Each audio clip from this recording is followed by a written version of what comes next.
Hey everyone, welcome back to the channel. आज इस video में हम बात करने वाले हैं बिहार गवर्नमेंट की एक धमाका स्कीम के बारे में। इस स्कीम का नाम है बिहार स्टूडेंट क्रेडिट कार्ड और इसमें आपको बिहार गवर्नमेंट देती है 4 लाख तक का अमाउंट अपना एजुकेशन कंप्लीट करने के लिए।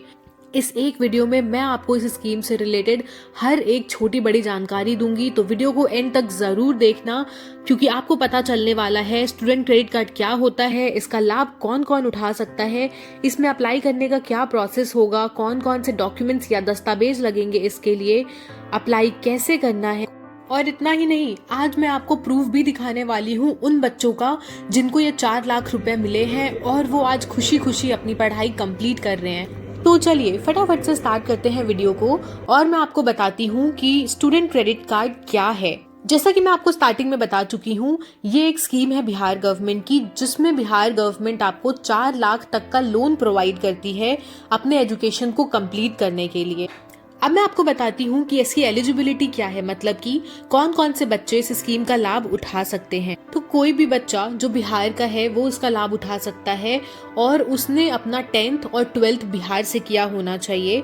10th के बाद अगर आप पॉलिटेक्निक या फिर डिप्लोमा करना चाहते हो तो आप उसके लिए लोन ले सकते हो। 12th के बाद अगर आप ग्रेजुएशन करना चाहते हो तो आप इसके लिए लोन ले सकते हो और अगर आप पोस्ट ग्रेजुएशन करना चाहते हो तो आप उसके लिए भी ये लोन ले सकते हो। एक चीज ध्यान रखना, ग्रेजुएशन में आपकी एज 25 साल से ज्यादा नहीं होनी चाहिए और पोस्ट ग्रेजुएशन अगर आप करने जा रहे हो तो उसके लिए आपकी एज 30 साल से ज्यादा नहीं होनी चाहिए। DRCC ने कोर्सेज और कॉलेजेस की लिस्ट दे रखी है। अगर आप इस लोन का लाभ उठाना चाहते हो तो आपको इसी में से कुछ चूज करना पड़ेगा। आपको घबराने की जरूरत नहीं है क्योंकि ये लिस्ट बहुत ज्यादा लंबी है। हमने लिंक आपको डिस्क्रिप्शन में दे दिया है, तो आप जाके जरूर चेक कर लेना कि आप जो भी कोर्स करना चाहते हो और जिस कॉलेज से करना चाहते हो वो इस लिस्ट में है या नहीं है। अब मैं आपको बहुत ही जरूरी चीज बताने जा रही हूँ स्कीम से रिलेटेड, तो आप बहुत ध्यान से सुनना। जैसा कि मैंने आपको बताया है कि इसमें आपको 4 लाख तक का अमाउंट मिलता है, लेकिन अगर आपके कॉलेज की फी 4 लाख से कम है, मानो 2 लाख रुपए है, तो ये 2 लाख रुपए आपके अकाउंट में नहीं आएंगे, सीधा आपके कॉलेज के अकाउंट में बिहार गवर्नमेंट भेजती है। अब अगर आपको 2 लाख रुपए और चाहिए लैपटॉप के लिए या फिर बुक कॉपी खरीदने के लिए तो आपको मिल तो जाएंगे, लेकिन आपको एक चीज ध्यान रखना है कि आपको ये 4 लाख रुपए बिहार गवर्नमेंट को पे भी करने होंगे, तो सोच समझ के ही लेना। अब मैं आपको बताती हूँ कि ये पैसे आपको बिहार गवर्नमेंट को कैसे चुकता करने होंगे। ये बहुत ही अच्छी बात है इस स्कीम की कि जब तक आप पढ़ रहे होते हो तब तक आपसे 1 रुपए नहीं मांगती गवर्नमेंट और ना ही आप पे कोई भी इंटरेस्ट लगता है।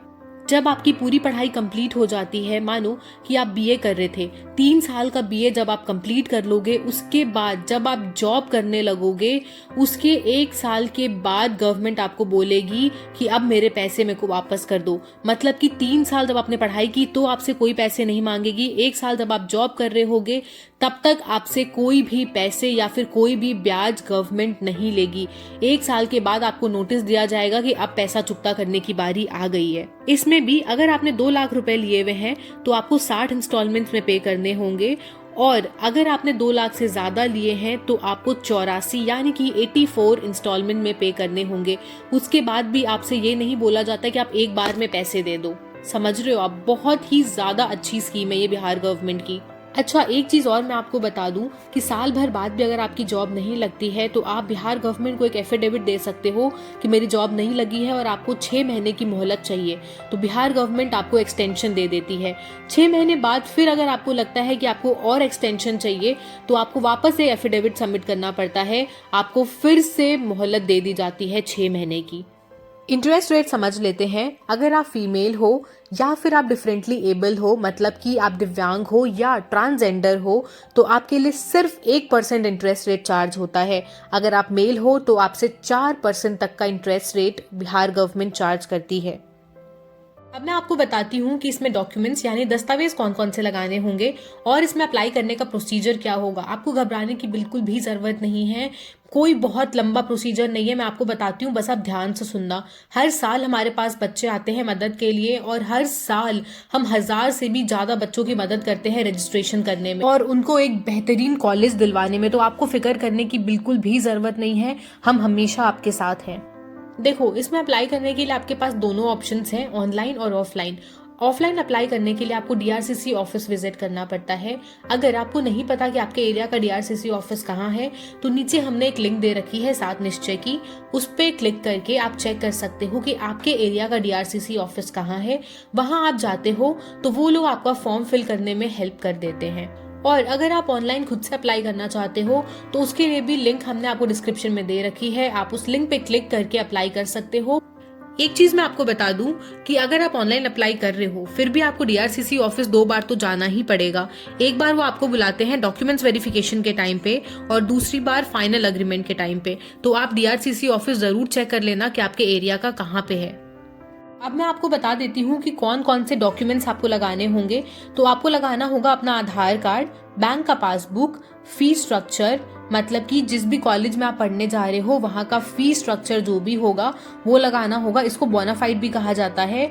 आपको लगानी होगी अपनी 10वीं और 12वीं की मार्कशीट।